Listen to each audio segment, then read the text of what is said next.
E aí, pessoal? Nossos estudos sobre triângulos e vamos começar por aqui. Veja, o triângulo é um polígono de 3 lados, ok? E os elementos que se encontram no triângulo devem ser bem conhecidos, porque senão fica difícil estudar os triângulos. Então, observando o triângulo, você tem 3 vértices, né? Vértice A, B e C. Você tem 3 lados. Quais são os lados? AB, ó. Lado AB. Lado BC e o lado AC. 3 lados. Ok? Como é que é a anotação deles? Bem aqui, ó. É bom você atentar também para isso. Possui 3 ângulos. Veja que os ângulos internos do triângulo estão aqui definidos, ó. Estão aqui bem destacados, que diga. Ó. O ângulo A, B e C. Anotaçãozinha. Ok? Então, se eu somar os 3 lados de um triângulo, eu tenho a medida do perímetro, não é? Se eu tiver um valor aqui, por exemplo, 3, 3, 3, somando, dá 9, não é isso? 3 unidades, 3 unidades, 3 unidades, somando, dá 9 unidades. Essas unidades podem ser centímetro, metro, ok? Quilômetros. Então tá, como é que eu classifico um triângulo?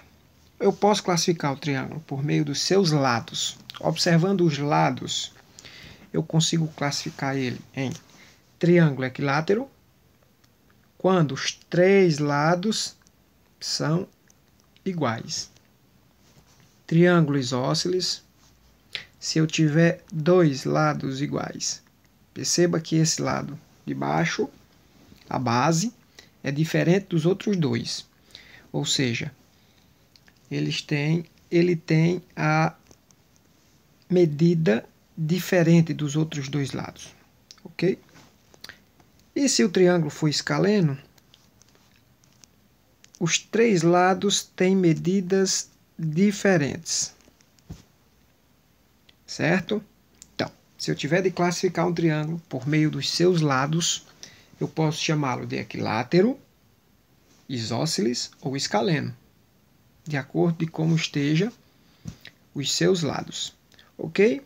Também posso classificá-lo de acordo com os seus ângulos. Triângulo acutângulo. Se você perceber, todos os ângulos são menores do que 90 graus. Ou seja, são ângulos agudos. Os 3 ângulos são agudos. Posso classificar o triângulo como retângulo. Ou seja, ele tem um ângulo de 90 graus. Ou posso chamá-lo de triângulo obtusângulo. Ou seja, um dos seus ângulos, ó, é maior do que 90, ou seja, é obtuso. Ou seja, estou dizendo para você, esse ângulo aqui, ó, ele é maior do que 90 graus, certo? Ele é um ângulo obtuso. Então, se eu tiver de classificar pelos seus ângulos, eu posso chamá-lo de acutângulo, retângulo ou obtusângulo. Ok?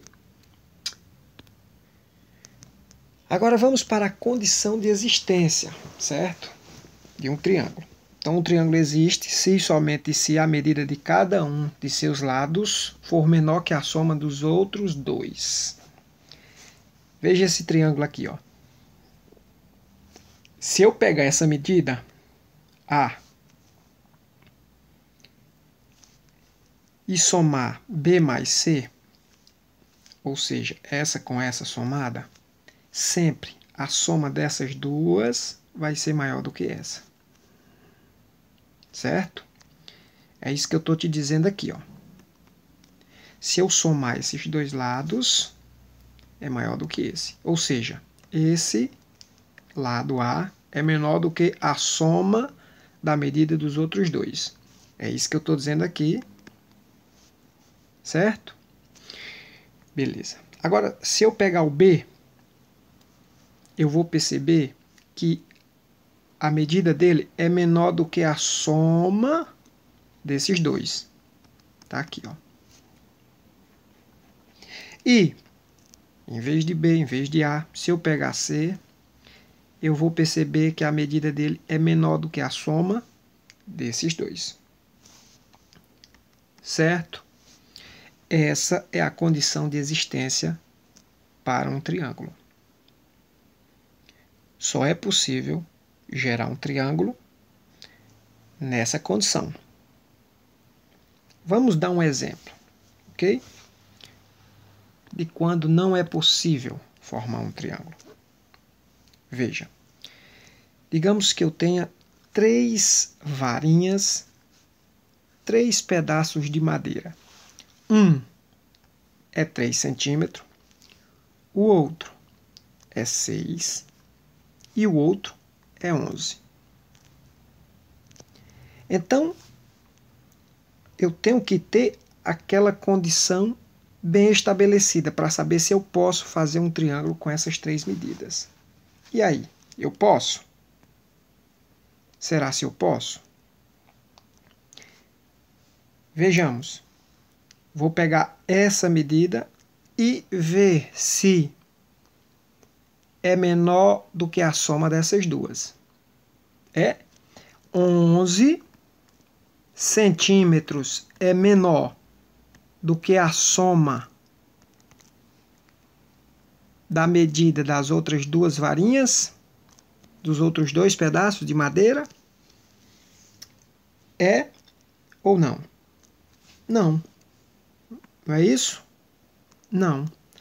Logo, eu não consigo formar um triângulo com essas 3 medidas, de 3 centímetros, 6 e 11. Eu não vou conseguir.